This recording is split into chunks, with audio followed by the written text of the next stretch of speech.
En primera plana, Carlos Herranz. Bienvenidos a En Primera Plana, un programa de Radio Francia Internacional y de France 24. Esta semana vamos a tratar sobre la adolescencia, una etapa de la vida, bueno, pues por la que todos hemos pasado, muchas veces minusvalorada en los medios de comunicación, pero que ahora ha vuelto a la palestra de la actualidad a partir de esa serie de Netflix que es todo un fenómeno, la serie Adolescencia. Vamos a hablar de los problemas de los adolescentes y de lo que implican para la sociedad. Nos acompañan 4 invitados en este estudio que ya les presento. Nos acompaña Liz Freund, ella es psicóloga clínica y psicoterapeuta. Bienvenida. Gracias. También es psicóloga clínica Ariadna Cancio. Bienvenida. Hola, Carlos. Nos acompaña también Sara Goyels, ella es empresaria social especializada en la juventud y fundadora de la ONG EIS Academia. Bienvenida. Gracias. Y Jorge Sánchez, él es periodista y curador especializado en cómics. Bienvenido, Jorge. Gracias, un placer. Adolescencia, hoy nuestro asunto, en primera plana. Comenzamos. La emotividad, la inseguridad, la ambición y los terrores de un joven son exactamente los mismos que los de cualquier adulto, solo que multiplicados. Esto es en esencia esa etapa difícil de tránsito a la vida adulta, la adolescencia, muchas veces incomprendida y que solemos tratar poco en los medios de comunicación, hasta que un producto audiovisual como la serie Adolescencia de Netflix nos agarra de la solapa y nos interroga sobre lo que conocemos y lo que no de su mundo y sus códigos de conducta. Las redes y las pantallas parecen el centro de todos los males en estos tiempos, pero quizás sean solo la parte visible de soledad, de falta de comunicación y de otros problemas que los medios hayamos minusvalorado. Vamos a ver cuáles, pero antes busquemos rastros de ese asunto en la prensa. Diario Vasco. Adolescentes en las redes. El número de delitos en aumento en las redes constatado por la Fiscalía Vasca de Menores hace replantearse el debate de la edad penal para el menor. La prensa de Honduras explica en esta portada cómo el bullying crea hasta muertes. New York Magazine se refiere aquí al fenómeno de Netflix, la serie Adolescencia, y los cuestionamientos que hace el llamado problema del hijo peligroso con esa caja de códigos que es Internet, que a veces escapa al entendimiento de los progenitores. Bueno, lo primero, me gustaría la definición del sujeto. ¿Quiénes son los adolescentes hoy en día? Porque puede que esto no coincida exactamente con nuestra época, la de cada uno, cuando fuimos adolescentes, ni siquiera con la correlación hombre-mujer. Alice, ¿cómo definiríamos qué es ser adolescente hoy en día? Hoy en día, en 2025, me parece que los adolescentes se están desarrollando en un mundo en crisis y que eso tiene mucho impacto en los adolescentes. Como que para poder desear hay que tener confianza en la continuidad del mundo. Y eso últimamente está puesto en problemas. Creo que eso afecta a los adolescentes. La segunda cosa que agregaría es que están más expuestos a la mirada del otro a través, por ejemplo, de las redes sociales o del acceso a la fotografía o a exponerse a los demás. Muy interesante. Adolescente en un mundo en crisis, en un mundo en el que el adolescente en sí se basa en la esperanza y el mundo que tenemos es el que tenemos. Y luego también muy interesante, claro, en una sociedad manejada por la imagen, esa exposición todavía más subrayada que tiene ahora mismo que sufrir el adolescente. Ariadna.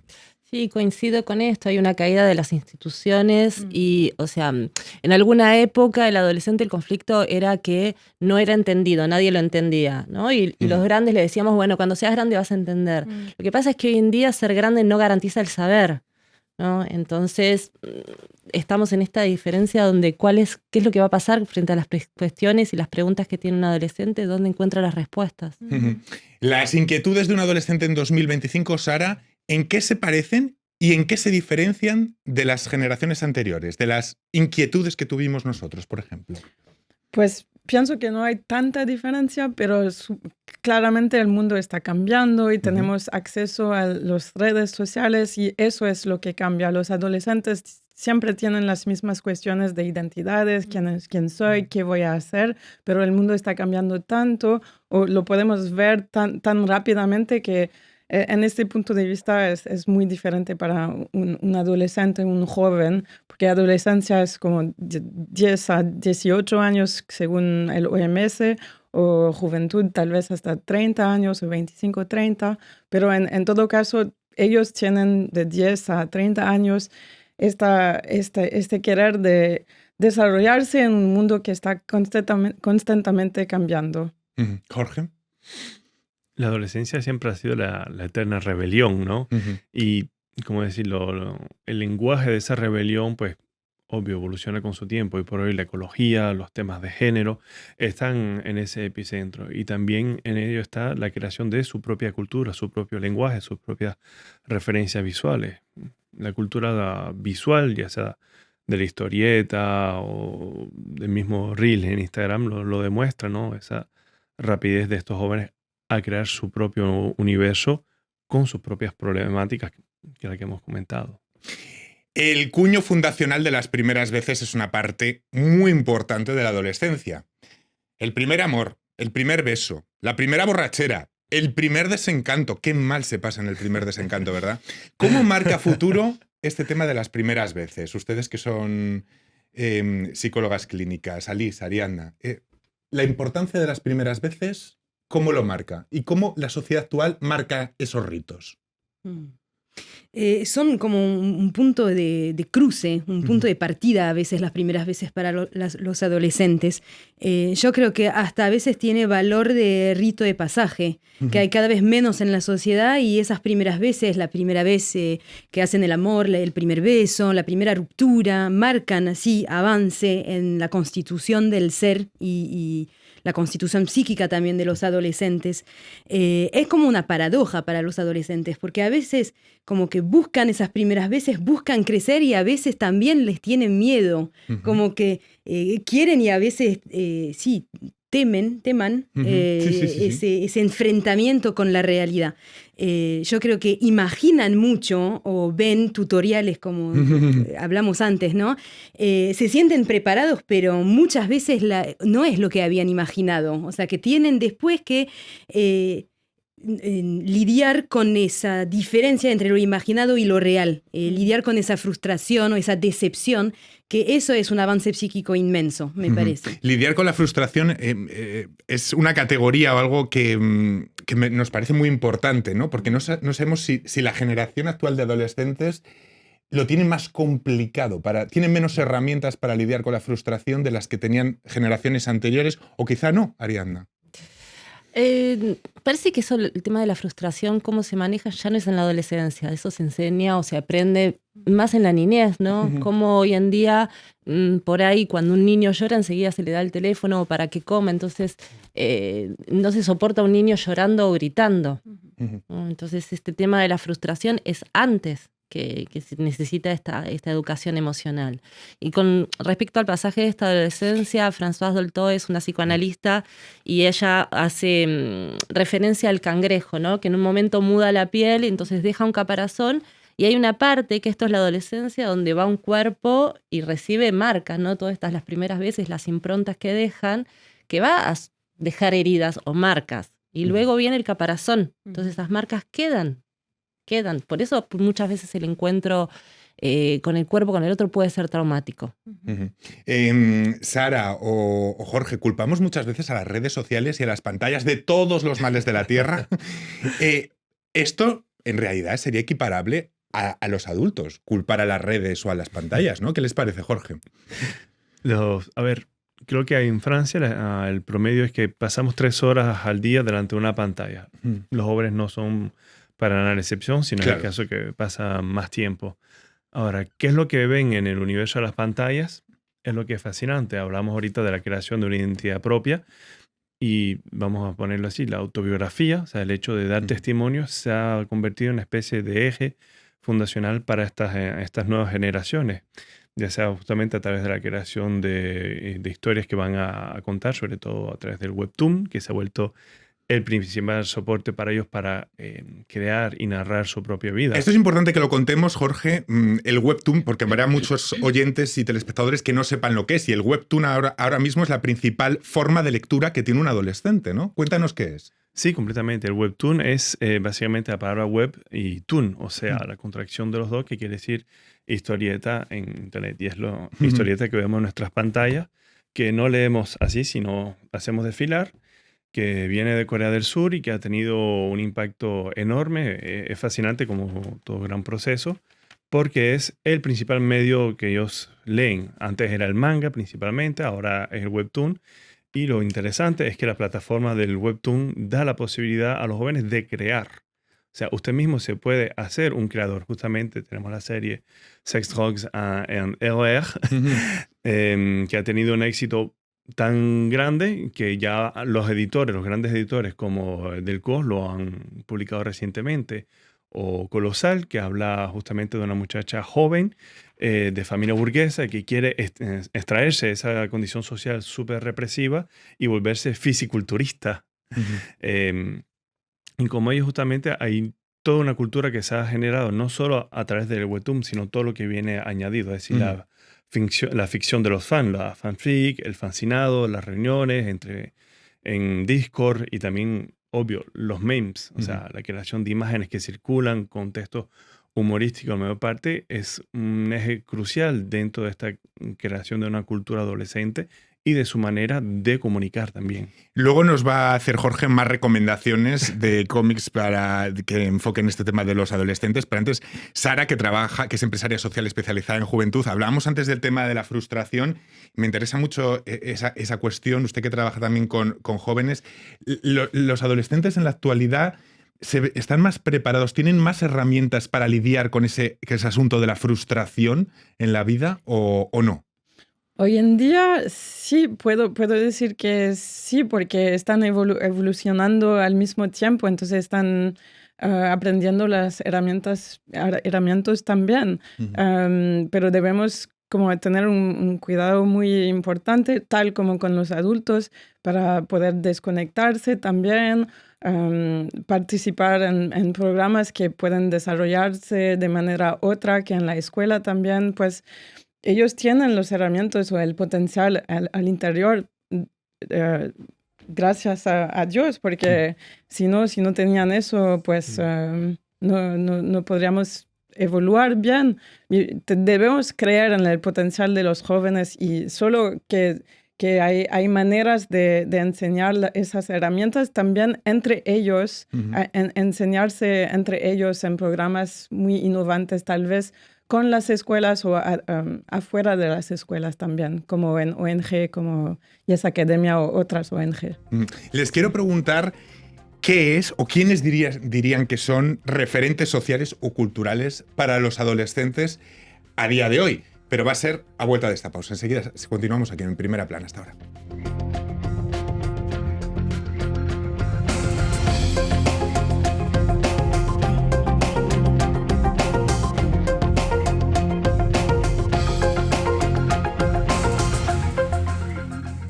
RFI, la selección del mes.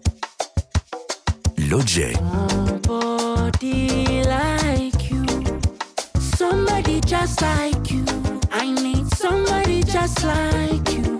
No, my life I've been chasing. And if you hear this song, then go and jump back. Molly. Go and your knees, baby, shake it to the max. Will the DJ please turn up the bass to the max? Please just rewind, let me shake it to the max. Shake it to the max. Florence Adoni.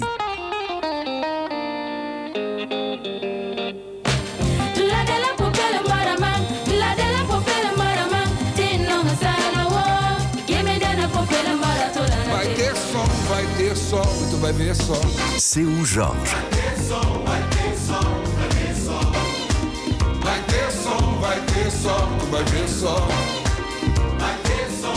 RFI. Seguimos aquí en Primera Plana esta semana hablando de adolescencia, esa etapa de la vida a veces minusvalorada por los medios de comunicación, pero por la que todos hemos pasado. Es decir, hoy hablamos de algo que todos tenemos en el recuerdo y que es inevitable, ¿no? Nos acompañan dos psicólogas clínicas, Alice Freund y Ariadna Cancio, una empresaria social, Sara Goyels, y Jorge Sánchez, periodista y curador especializado en cómics. Antes de la pausa, les quería plantear qué o quiénes son referentes sociales o culturales para un adolescente en 2025.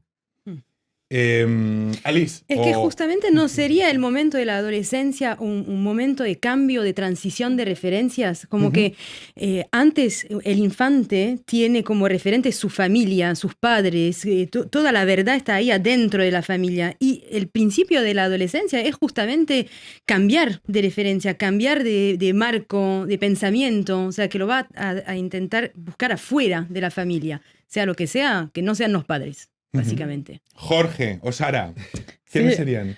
En mi mente es más como los jóvenes que veo, sus referencias son activistas como, porque quieren involucrarse en la sociedad, y como Greta Thunberg en cuestiones de medio ambiente, o Malala Yousafzai en cuestiones de derechos de las niñas. Pues en mi opinión son en mente de referencias de activistas jóvenes también. Jorge. Creo que sí, que los activistas es un poco lo que más vemos, que como los grandes referentes, porque un poco como que nos consuela en esta continuidad que ya tenemos de referentes históricos, pero también yo diría que se han multiplicado los referentes, es decir, que tenemos, por ejemplo, los streamers, los famosos que juegan juegos video online. Los gamers. Los gamers, exacto. Están los héroes de ficción, obviamente, que gracias a la cultura fan, se han vuelto como personalidades aparte.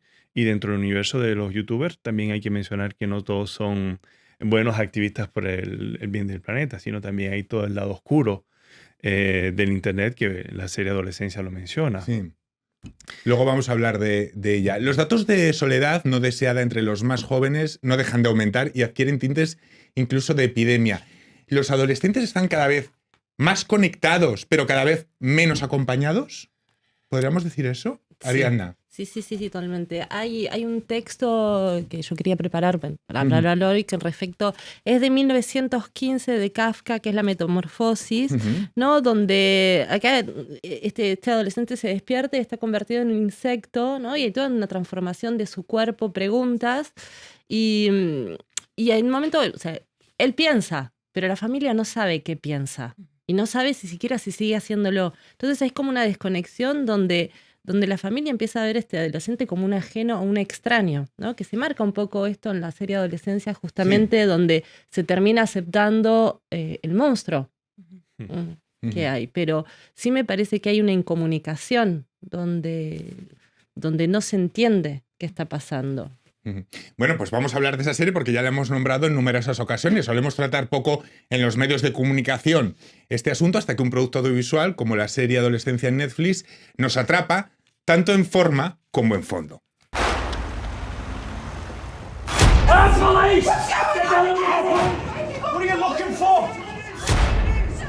¿Por qué creen que ha sido todo un fenómeno esta serie? Tal vez desde el punto de vista de los padres, tal vez en el sentido de que no podemos controlar al final nada. Este punto de vista de que podemos hacer muchos esfuerzos y... Querer mucho, pero al final... Eso es muy aterrador para un padre, sí, entiendo, ¿no? Sí. Es un punto de abismo para un padre, ¿no? Sí, a mí me parece muy interesante la serie porque transcurre un poco en tiempo real, ¿no? Al menos el primer episodio donde se muestra algo de la consecuencia de transgredir la ley, ¿no? Y donde este adolescente lucha por esconder y guardar su secreto y finalmente le muestran una cámara donde dice, sos vos, no hay dudas, ¿no? Y se muestra este proceso y también se visibilizan cómo se naturaliza la violencia, ¿no? Donde parece una familia buena, amable, padres presentes, pero también hay una violencia ahí donde se gestiona la gestión del padre de la frustración, es tirar una lata de pintura. Y que finalmente en la última escena, la última charla de los padres, esta pregunta de lo cuidamos tanto de la afuera, estábamos tranquilos que estaba en su habitación, pero no nos preguntamos qué estaba haciendo. Y justamente lo que sucede en internet o en la nube, los adultos, familias de los adolescentes de hoy en día son totalmente analfabetos digital de toda la novedad, ¿no? Por eso cuando nos preguntaron cuáles son los referentes de los adolescentes hoy en día, no tenemos ni idea qué están viendo. Está claro que la serie es una virguería desde el punto de vista formal, pero que eso está puesto al servicio del fondo, ¿no? Que también es toda una virguería. Una cosa que queda clara es lo complicado que tienen los adultos para descodificar ese mundo adolescente. Jorge, las redes no son más que una elevación de esa complejidad a la que muchas veces el adulto no puede acceder, ¿no? Sí, incluso antes de hablar de redes, yo quisiera hacer un paralelo histórico muy, muy curioso, porque hace 20 años tuvimos una película que se llama Bowling for Columbine, que curiosamente tenía un tratamiento cinematográfico muy parecido a la serie, con cámara continua, y ¿qué es lo que vemos? Dos adolescentes ordinarios que podrían ser nuestros vecinos de toda la vida, que un día cogen unos fusiles y masacran a sus compañeros de clase. En la serie teníamos lo mismo, un muchacho cualquiera que un día decide, pues, me vengo y pues mato a esta pobre muchacha. El Internet tiene su lado oscuro, como estamos hablando. Creo que hay esta idea de, o sea, esta tesis que ha demostrado que estamos cableados de nuestro cerebro para buscar todas las respuestas que nos confirman nuestros propios bias. Y ahora mismo hay todo un mercado del odio que se ha creado en Internet, por desgracia, ¿no? El discurso masculinista, los neonazis. ¿Y cómo podemos saber qué es lo que están viendo los adolescentes? Ese es el tema de siempre. Antes existió el Comic Code en los Estados Unidos en los años 50 para que no se corrompa la buena juventud cristiana. Después fue la guerra contra el black metal, después fue contra la invasión amarilla, perdón por el término racista, pero era contra el manga en los años 90. O sea, siempre ha habido este doble juego entre controlar, supervisar, censurar lo que los jóvenes ven y al mismo tiempo el miedo de que justamente qué es lo que puede salir del otro lado de la escopeta, ¿no? Claro, es lo que decía Jorge, hay cada vez más chicas comprometidas, más chicas feministas, más adolescentes feministas, pero también lo dicen los expertos, también hay más neomachismo entre los chicos adolescentes. ¿A qué se debe este neomachismo tan temprano? ¿De qué tienen miedo estos chicos tan jóvenes? A la castración. Perdón, lo dije un poco fuerte, pero están manejándose alrededor de esa fantasía de castración que tienen que luchar para recuperar el poder, bueno, simbólicamente, un poder fálico, que sería por ahí un poco largo de explicar del todo, pero bueno, están queriendo tener algo más que las mujeres, algo más que los demás, poner sus fuerzas, su personalidad y hasta, bueno, si eso lleva a disminuir los demás, no pasa nada. Están más poderosos, están buscando poder, podríamos decir. Pero ahí así, el antídoto tiene que ser siempre la educación en igualdad, ¿no? Sí, bueno, también preguntarse cómo se puede ser un varón no tradicional sin perder la virilidad. Digo, me parece que el desafío para las nuevas masculinidades es poder tener un compromiso sin huida, el poder tener una relación con otros hombres, saliéndose un poco del modelo infantil, y también poder comprometerse en una relación con la potencia, ¿no? No porque la mujer gane en espacio, el hombre pierde en potencia. Digo, sí, me parece que va en ese sentido de la igualdad, pero igualdad de derechos, igualdad de posibilidades, no que se igualen uno al otro, porque está bueno tener esta diferencia. Pienso que al lado de educación es una educación, una pedagogía importante de tener entre pares de jóvenes de la misma edad también, y de tener debates y no que sea condescendente de arriba a abajo, que ellos se dan cuenta, que tengan, como dije Ariadna, modelos importantes para ver y vivir las cosas de otra manera, y que no tenemos la expectativa que sea inmediato el cambio, pero solo en tiempo, con paciencia también. Jorge nos iba a dar algunas recomendaciones en cómic que nos van a venir muy bien. No sé si así rápidamente algunas que nos pueda recomendar. Sí, creo que una de las primeras novelas que podríamos hablar sería Manger, Comer, de Leonard Marshall, que salió hace poco en las ediciones Komburakis, que justamente narra en tono autobiográfico el periplo de una muchacha que su familia le impone unos códigos de belleza, de manera de ser, que la trastornan completamente hasta volverse bulímica. Y toda la novela es justamente una gran terapia para poder salir de esta condición de ser. Otra novela gráfica en este estilo sería La temporada de las rosas, Saison des Roses, de Chloé Vary, que ha tenido una gran fortuna crítica, que habla justamente de, igual en tono autobiográfico, de estas jovencitas de colegio o liceo que quieren tener su club de fútbol y que tienen que luchar contra una cultura machista que no lo dice, pero que está en los gestos, en las decisiones. Y... Pues precisamente, mira, hablando de esto, fútbol femenino, ¿los roles se han difuminado en la adolescencia? Cosa que no ocurría tanto en el pasado. Es decir, que ahora haya tantas chicas adolescentes interesadas por el fútbol. ¿Eso lo podríamos ver como una difuminación de roles interesante en la adolescencia o no? Ariadna es más escéptica. A ver, cuenta, vamos. Es medio machista esa pregunta. ¿Por qué? Porque digo, el fútbol connotan tantas otras cosas. Es como decir, el fútbol podemos hacerlo las mujeres, podemos ser directoras, podemos ser médicas. Claro, pues eso Sí, les pregunto. cada Fútbol uno femenino, puede ser lo que pues quiere. hay una difuminación de roles que antes no existía. Pero es que el rol del fútbol es el del hombre. En el pasado, no tengo ningún lugar a dudas. En el pasado lo era. Era que no nos dejaban entrar. Claro. Exacto. Pero Exacto. no había un rol que para el hombre. Exacto. Sí, por eso era, claro. Y ahora esa difuminación, ¿no? Ahora no está tan claro. Me parece que ahora hay una diversidad, pero eso tiene que ver por ahí con la caída de la institución de la familia, ¿no? Donde antes la familia estaba pensada hombre, mujer, niños, y hoy en día, o sea, la familia puede ser construida de diferentes maneras, monoparental, hombre, mujer, mujer, personas trans, ¿no? Donde hay demasiada diversidad y hasta hoy en día hasta está mal visto en la adolescencia pensar en la monogamia o autopercibirse en un solo género, ¿no? Me parece que hay una complicación. No sé si quieres añadir algo más, me quedan muy poquitos segundos, Jorge. Yo pondría el asterisco en el hecho de que vamos a poner así, la fluidez de identidad se ha vuelto así algo mucho más común y creo que para bien, porque justamente nos está permitiendo abrir los espacios de diálogo, abrir las maneras de comprender la sociedad. La literatura, la ficción siempre van a estar ahí para apoyarlo. Ahora, ¿cuál va a ser el resultado que va a dar? Esa es, como decía antes, la interrogante que solo sabremos dentro de algunos años. Pues ha sido un placer que me hayan acompañado durante esta emisión. Muchísimas gracias a los cuatro y a todos ustedes. Les esperamos la próxima semana aquí en Primera Plana. Gracias.